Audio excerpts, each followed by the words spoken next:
News 7 Tamil, பொறுப்பும் பொது நலமும்.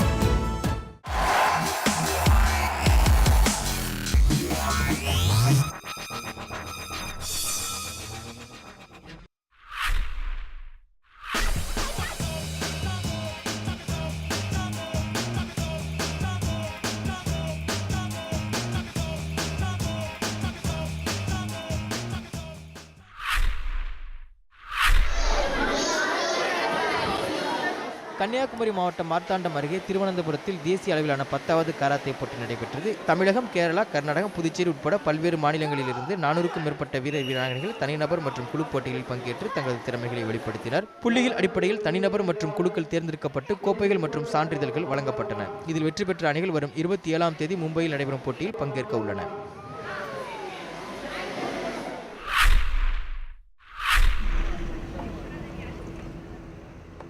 மலேசியாவில் நடைபெறவுள்ள சர்வதேச சிலம்பாட்ட போட்டியில் பங்கேற்க வாய்ப்பு கிடைத்தும் நிதி வசதி இல்லாமல் தவிக்கின்றனர் திருச்சியைச் சேர்ந்த வீரர்கள் மற்றும் வீராங்கனைகள்.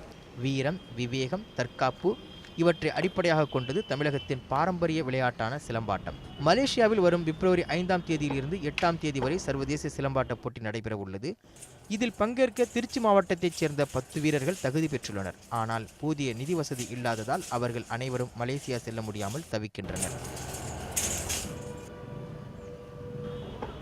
பாரம்பரிய விளையாட்டாக இருந்தாலும் இந்திய ஒலிம்பிக் சங்கத்தின் அங்கீகாரம் இல்லாததால் உரிய நிதி வசதி கிடைப்பதில் சிக்கல் ஏற்பட்டுள்ளதாக கூறுகின்றனர் விளையாட்டுத்துறை ஆர்வலர்கள்.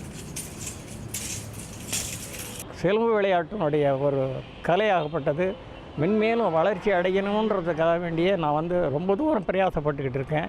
ஆனால் இந்த மாதிரி வெளிநாட்டுக்கெல்லாம் போகிறதுக்கு எனக்கு வாய்ப்பு இல்லாத காரணத்தினால ரொம்ப கஷ்டமாக இருக்குது.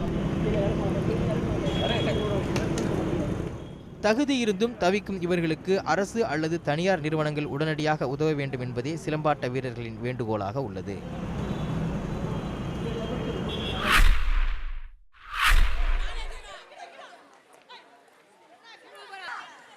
தமிழ்நாடு விளையாட்டு மேம்பாட்டு ஆணையம் சார்பாக காஞ்சிபுரத்தில் மாவட்ட அளவிலான ஹாக்கி போட்டி நடைபெற்றது.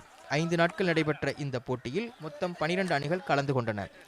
4 பிரிவுகளாக பிரிக்கப்பட்ட இப்போட்டியில் ஒவ்வொரு பிரிவிலும் 3 அணிகள் பங்கேற்றன.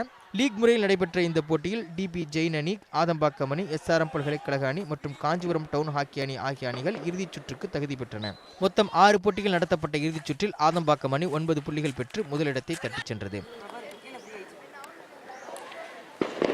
காஞ்சிபுரம் லெவலில் விளையாடின ஹாக்கி லீக் போட்டியில் வின் பண்ணதுனால சென்னையில் நடக்கிற ரீஜனில் பார்ட்டிசிபேட் பண்ண போகிறோம். அதில் கண்டிப்பாக வின் பண்ணணுன்னு உறுதிமொழி கொடுக்குறேன். நல்லா டீம் செட் பண்ணியிருக்கோம், நல்லபடியாக விளையாடுவோம், எல்லா பிளேயர்ஸும் நல்லா ஆடுறாங்க. இன்னும் பயிற்சி எடுத்து அந்த மேட்சை வின் பண்ணணும்னு உறுதிமொழி கொடுக்குறேன். சாம்பியன் பட்டம் என்ற ஆதம்பாக்கம் அணி லீக் மற்றும் இறுதிச் சுற்றுகளின் முடிவில் 13 புள்ளிகள் எடுத்தது. இதன் மூலம் ஆதம்பாக்கம் அணி மண்டல அளவிலான போட்டிக்கு தகுதி பெற்றது. தொடர்ந்து 2 ஆண்டுகளாக ஆதம்பாக்கம் அணி சாம்பியன் பட்டம் என்றது குறிப்பிடத்தக்கது. SRM பல்கலைக்கழக அணி 11 புள்ளிகள் பெற்று 2வது இடத்தை பிடித்தது.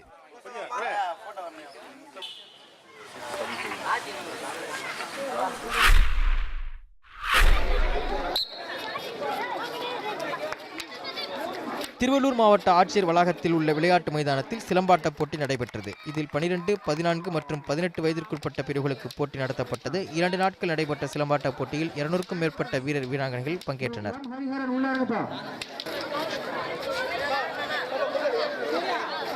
இந்த போட்டிகளில் பங்கேற்று வெற்றி பெற்ற வீரர் வீராங்கனைகள் மாநில அளவிலான போட்டியில் பங்கேற்க தகுதி பெற்றனர். மாநில அளவிலான சிலம்பாட்ட போட்டி தேனியில் வரும் 28, 29, 30 ஆகிய தேதிகளில் நடைபெற உள்ளது.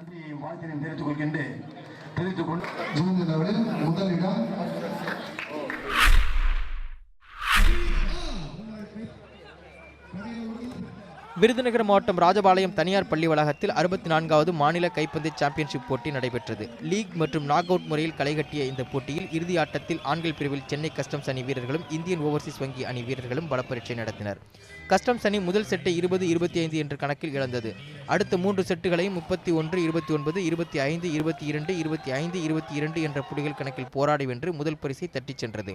முன்னதாக நடைபெற்ற மகளிர் பிரிவு இறுதி ஆட்டத்தில் காஞ்சிபுரம் JPR கல்லூரி அணியும் சென்னை பனிமலர் கல்லூரி அணியும் மோதின. இதில் JPR கல்லூரி அணி வெற்றி பெற்று சாம்பியன் பட்டம் வென்றது.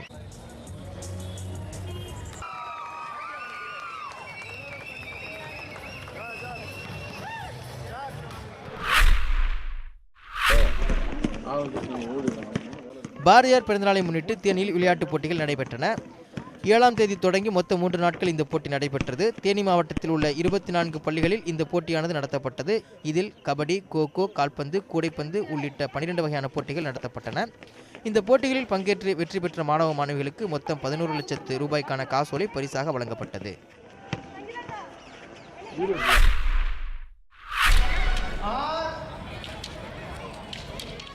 திருப்பூரில் மாவட்ட அளவிலான சிலம்பாட்ட போட்டி நடைபெற்றது. இதில் 10 வயது முதல் 30 வயது வரை உள்ள வீரர் வீராங்கனைகள் ஆர்வமுடன் பங்கேற்றனர். 4 பிரிவுகளாக நடைபெற்ற இந்த போட்டியில் 170க்கும் மேற்பட்ட வீராங்கனைகளும் 200க்கும் மேற்பட்ட வீரர்களும் கலந்து கொண்டனர். போட்டியின் முடிவில் 21 வீரர் வீராங்கனைகள் தேர்ந்தெடுக்கப்பட்டனர். இவர்கள் அடுத்து தேனியில் நடைபெறவுள்ள மாநில அளவிலான போட்டியில் பங்கேற்க தகுதி பெற்றனர்.